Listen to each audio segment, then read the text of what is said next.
Hello guys, welcome back to my channel earth mom reactions. मैं हूं ज्योति और welcome है आप सभी का मेरे चैनल में नए हैं तो मेक श्योर चैनल को सब्सक्राइब ज़रूर कीजिए। वीडियो पसंद आई तो लाइक भी करिए। कमेंट सेक्शन में कमेंट करके ज़रूर बताइए कि आप सबको मेरा वीडियो कैसा लगा। आज का रिएक्शन वीडियो हम लोग वापस से बनाने वाले हैं डिट्टो रानी एंड फैमिली के बारे में, क्योंकि आप लोगों को डिट्टो रानी से रिलेटेड मेरे रिएक्शन वीडियोस काफ़ी पसंद आ रहे हैं और इस समय पे भरपूर कंटेंट वो लोग भी बना रहे हैं और हमें भी भरपूर कंटेंट दे रहे हैं। जैसे कि कल की ही वीडियो में डिट्टो रानी ने अपना एक और नया रूप दिखा दिया है। डे बाय डे डिट्टो रानी के इतने सारे रूप हमें यहाँ पे देखने को मिले कि अब तो मुझे ही कन्फ्यूज़न हो रही है कि मैं किस डिट्टो रानी को जानती थी और ये कौन सी डिट्टो रानी है। हो सकता है कि आप लोग पहले से ही फैमिलियर हो, लेकिन मुझे डिट्टो रानी इतनी बुरी नहीं लगती। मतलब कभी कभी कुछ अच्छी चीज़ें भी कर देती है तो मैंने उनकी तारीफ़ भी बहुत बढ़ चढ़ के करी है, लेकिन इन दिनों गलतियां बहुत कर रही है। और गलती हो चाहे अच्छा हो, जब हम अच्छा बोलने में कंजूसी नहीं करते हैं, किसी के लिए पॉजिटिव बोलने में कंजूसी नहीं करते हैं, तो फिर हम लोग अगर गलती होती है तो उसमें तो बिल्कुल भी कंजूसी नहीं करते हैं। तो आइए आज का रिएक्शन वीडियो हम लोग स्टार्ट करते हैं। उम्मीद करती हूँ कि आप लोगों को वीडियो पसंद आएगा। बिना स्किप करे हुए आप लोग वीडियो एंड तक ज़रूर देखेंगे। एंड येस, कॉमेंट सेक्शन में अपने प्यारे प्यारे कमेंट्स करना बिल्कुल भी मत भूलना। तो चलिए शुरू करते हैं।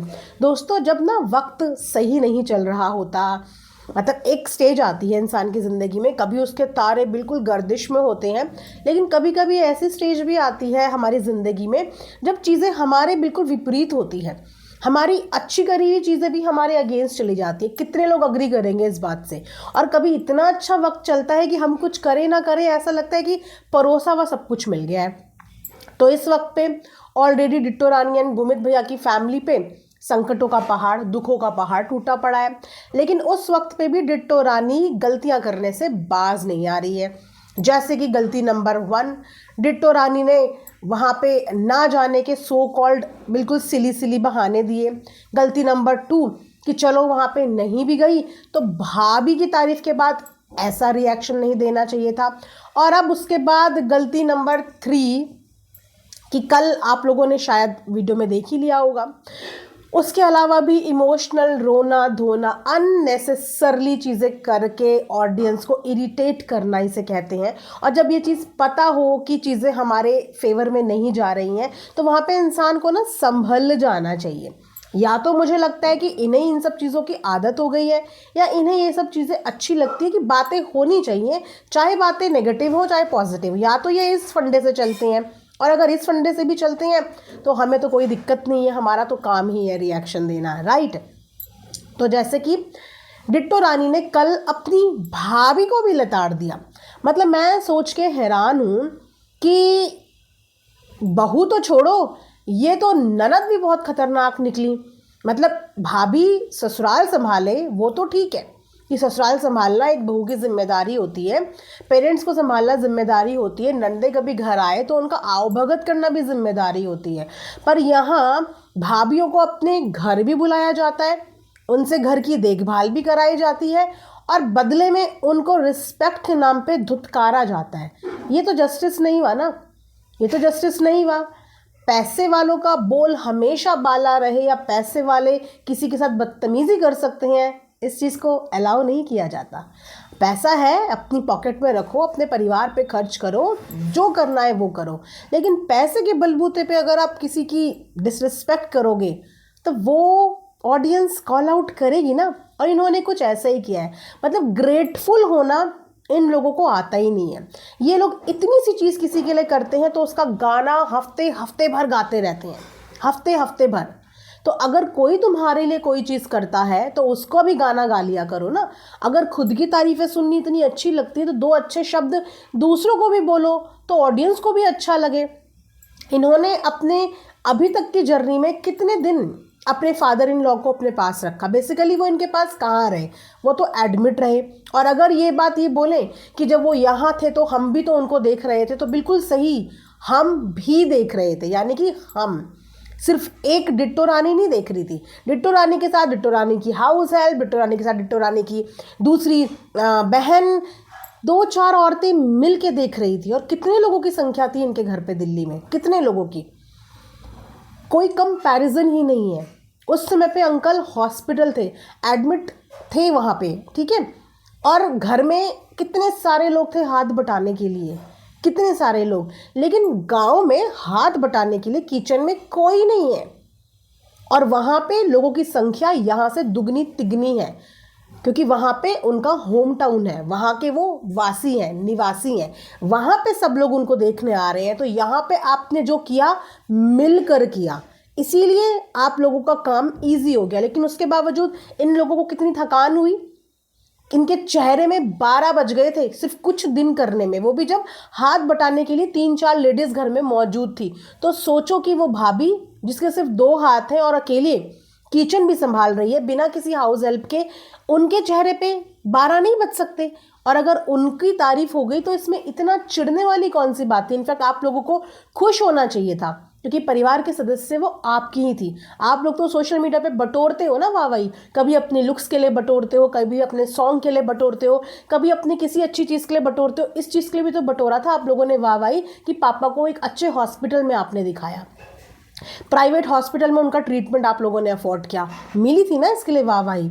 इतनी काफ़ी नहीं थी भाई, सबके हिस्से में वाहवाही बराबर आनी चाहिए ना। आप लोग पैसा खर्च करते हुए दिखे, आप लोगों को उसकी वाहवाही मिली, लेकिन उसका भी तो आप लोगों ने कंटेंट बनाया। और क्या बोल के बनाया, हमारा यही तो काम है, अगर हम बनाएंगे नहीं तो हम खर्चा कैसे करेंगे। ठीक है, तो उस चीज़ में आप लोगों को भी वाहवाही मिली कि आप लोगों ने सरकारी में धक्के ना खिलाते हुए अपने पिता का प्राइवेट हॉस्पिटल में, एक अच्छे खासे हॉस्पिटल में ट्रीटमेंट कराया। अब उनकी बारी है।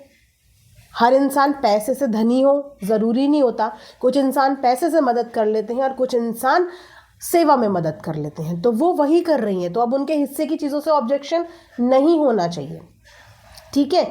लेकिन मैं देख रही हूँ कि जब इन्होंने रिएक्ट किया, दोनों बहनों ने यहाँ बैठे हुए, तो वहाँ पे जेठानी की बेटी जो पीछे से वीडियो शूट करती है, उनका भी एक छोटा सा हल्का फुल्का सा रिएक्शन आया। आप में से कितने लोगों ने वो शॉट देखा?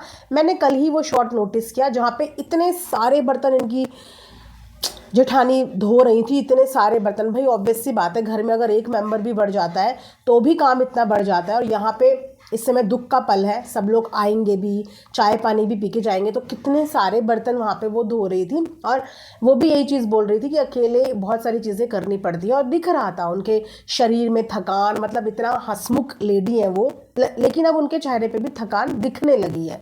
उनको बालों में कंघा करने तक का टाइम नहीं मिल रहा है। आप देखना उन्होंने किस तरीके से क्लचर लगाया है, किस तरीके से अब वो दिख रही हैं। तो दिखता है इंसान, जब बॉडी जवाब देने लगती है, थकने लगती है, टायर्ड होने लगती है, तो इंसान दिख जाता है, क्योंकि मशीन कोई भी नहीं है। हर किसी के शरीर को रेस्ट चाहिए होता है, चाहे वो इंसान हेल्दी हो, चाहे वो इंसान अनहेल्दी हो, रेस्ट सबको चाहिए होता है। हाँ, तो मैं बात कर रही थी इनके कल के वीडियो की। यहाँ पे इन चीज़ों के लिए ये ऑलरेडी ट्रोल हो रही हैं। चीज़ों को संभालने की बजाय, समझदारी से काम लेने की बजाय, इन्होंने कल की वीडियो में अपनी भाभी की इंसल्ट कर दी। चलो इंसल्ट करी तो करी, मुझे बस ये बता दो कि उसको वाईटी पर डालने की क्या ज़रूरत थी? भाभी का इंसल्ट कराना मोटिव था? जब इंसान दूसरे के लिए गड्ढा खोदता है ना, तो कभी कभी उस गड्ढे में खुद ही गिर जाता है। शायद इनको लगा था कि मेरी इस स्टेटमेंट के बाद लोग भाभी को पॉइंट आउट करेंगे कि बताओ ऐसे पूजा करते हैं, वैसे करते हैं, ये कोई तरीका होता है, ऐसी भाभी वैसी भाभी, नालायक भाभी। लेकिन इसका उल्टा हो गया, भाभी को किसी ने कुछ नहीं बोला, क्योंकि भाभी तो भाभी से बढ़कर कर रही है। कौन भाभी किसी ननद के यहाँ 1 महीने तक एक टांग पे खड़ी होकर काम करती हैं? क्या ये भाभियाँ अपनी नंदों के घर में जाके काम कर लेंगी? अगर इनसे पूछा जाए कि आपको अपनी ननद के घर में जाना है, जो बीवी अपने पति को एक दिन हुआ नहीं गए हुए और यहाँ पे आके इन लोगों ने रोना धोना शुरू कर दिया, हाय हम तो एक दिन नहीं रह सकते, हाय हम तो ये नहीं कर सकते। अगर इनको बोल दे कोई कि जाओ अपनी नंदों की 1 महीने तक उनके पास रहो, तो क्या ये लोग कर देंगी? सोच के भी इनको तो एंजाइटी हो जाएगी, सोच के भी एंजाइटी। तो वहाँ पे इनकी भाभी अपना परिवार, पति, बच्चे सबको साइड में करके इनके घर पे इनके दुख में हाथ बटाने आई है। जैसे कि मैंने बोला, हर इंसान पैसों से धनी नहीं होता, लेकिन पैसा ही ज़िंदगी में सब कुछ नहीं होता। वो रिश्ता निभाने आई है, काम कर रही है, इसका मतलब ये थोड़ी कि आप उन पे हुकूमत झाड़ने लगोगे रिश्ते में। वो आपकी भाभी लगती हैं। चाहे पैसा इंसान के पास कितना भी आ जाए, रिश्तों से बड़े नहीं हो सकते। अगर आप रिश्ते में छोटी हो तो छोटी ही रहोगी, ठीक है। इनकी भाभी इनके घर का काम कर रही है, ठीक है, इनको सपोर्ट कर रही है, मॉरली भी सपोर्ट कर रही है, इमोशनली भी सपोर्ट कर रही है। पूजा में इनकी भाभी ने गाइस पूजा के लिए दिया बत्ती करी। लेकिन वहाँ पे आके इन्होंने अपनी भाभी को ऑन कैमरा कितनी बुरी तरीके से टोका, जैसे कि ये किसी सर्वेंट से बात कर रही हो। ये टोन होता है बात करने का, मतलब एक स्माइल होती है इंसान के चेहरे पे, मतलब एक पोलाइटनेस होती है। इससे ज़्यादा प्यार से तो ये लोग बाहर के लोगों से बात कर लेते हैं, अपने साथ के क्रिएटर से। घर के लोगों की रिस्पेक्ट ज़ीरो और बाहर के लोगों को सर पे चढ़ाया हुआ है। इन्होंने इतनी रूडली बोला, ऐसे ही करती हैं क्या आप ऐसे ही पूजा करती हैं, मतलब पोछा नहीं लगाती हैं आप। उन्होंने दिया बत्ती करी, उन्होंने नीचे पोछा नहीं किया, लेकिन उन्होंने दिया बत्ती कर ली। तो ये एक सास की तरह उन्हें वहाँ पे टोकने आई। मैं ये सोच रही हूँ कि जब ये सास बनेंगी तो ये अपनी बहू को किन किन चीज़ों में टोकेंगी, किन किन चीज़ों में टोकेंगी। तो जब ऑडियंस इनको भी इनके व्लॉग के बेस पे इतनी इतनी चीज़ों पर टोकती है, तब इन लोगों को मिर्ची क्यों लगती है, मुझे बस इतना बताओ। तब ये क्या बोलते हैं, हमारे बॉडी को जूम कर कर के देख रहे हैं, हमने कैसे कपड़े पहने हैं, हमारा क्या दिख रहा है क्या नहीं दिख रहा है। आप भी तो अपनी भाभी के काम को जूम कर करके देख रही हो कि भाभी ने कहाँ पे पोछा मारा है, कहाँ पे गंदा रह गया है, कहाँ पे सफाई रह गई है। तो जब आप भी यही काम कर रही हो, तो जब ऑडियंस भी यही काम करती है, तो ऑडियंस पे भड़कना तो गलत बात है ना। फिर आपको ऑडियंस में नहीं भड़कना चाहिए। घर आपका, तरीके आपके, तो आप अपने तरीके किसी पे थोप नहीं सकते। या तो आप सामने वाले को रूल्स एंड रेगुलेशंस का चार्ट बता दो कि मेरे घर में ऐसे होता है काम, मेरे घर में वैसे होता है, मेरे घर के ये रूल्स हैं, ये नियम हैं, ये अलाना है, ये फलाना है, और ऐसे ही फॉलो करना है। लेकिन अगर किसी इंसान ने आपके घर का दीपक जला दिया, अगर वो नहीं होती यहाँ पे और आप इस कंडीशन में नहीं थी दीपक जलाने के, तो घर में दीपक जल पाता? कम से कम उनके रहते हुए आपके घर में दीपक जला। भाभी का ग्रैटिट्यूड शो करने की बजाय कि इतने दिन से वो वहाँ रह रही है, मतलब वो ये बिहेव डिज़र्व करती है कि मुझे तो ये समझ में नहीं आ रहा है, फिर वो इनसे प्यार, रिस्पेक्ट और ग्रैटिट्यूड डिज़र्व करती है। ये लोग थैंकलेस पीपल है, पता है। इन लोगों को अपनी सोशल मीडिया पे तारीफ सुन सुन के इतनी आदत हो चुकी है कि ये लोग सेल्फ ऑब्सेस्ड हो गए हैं। ये अपने आगे किसी की भी तारीफ सुनना पसंद नहीं करते, अपने आगे किसी दूसरे इंसान की रिस्पेक्ट इनको बर्दाश्त नहीं है। लेकिन इस नेचर से कुछ नहीं होगा। आज 4 लोग बोल रहे हैं तो 4 लोग और ऐड हो जाएंगे, परसों और ऐड हो जाएंगे, और इंसान क्या करेगा, अपनी ही रिस्पेक्ट ऑडियंस की नज़र में खो देता है। यहाँ तक भी बात नहीं थमी, इनकी भाभी इनके घर का फ्रिज साफ़ कर रही थी। आप सोचो कि भाभी इनके घर का फ्रिज साफ़ कर रही थी। रिश्तों के मामले में ना ये बहुत ब्लेस्ड है। एक जेठानी मिली है जो एक टांग पे सेवा कर रही है बिना किसी से शिकायत किए हुए। एक भाभी मिली है, वो भी ससुराल में भी सेवा करती होंगी, ननद के घर में आके भी सेवा कर रही हैं, फ्रिज साफ़ कर रही हैं वो इनके घर का। लेकिन ये अगेन सास की तरह छड़ी लेके खड़ी हो जाती है ना, हिटलर सास। फ्रिज का ये कोना ढंग से साफ़ नहीं है, वो कोना ढंग से साफ़ नहीं है, उसको भी ढंग से साफ़ करो, उसको भी ढंग से साफ़ करो। तो रिश्ते मर्यादा में रहें तो अच्छा लगता है। अगर आप किसी से 100 काम भी करा रहे हो ना, लेकिन उसके बदले आप उसके सामने मुस्कुरा दो, उसको रिस्पेक्ट दे दो, तो उसकी वो मेहनत ना सफल हो जाती है। और अपनी इन्हीं हरकतों की वजह से ये यहाँ बैठी हुई ट्रॉल हो रही हैं।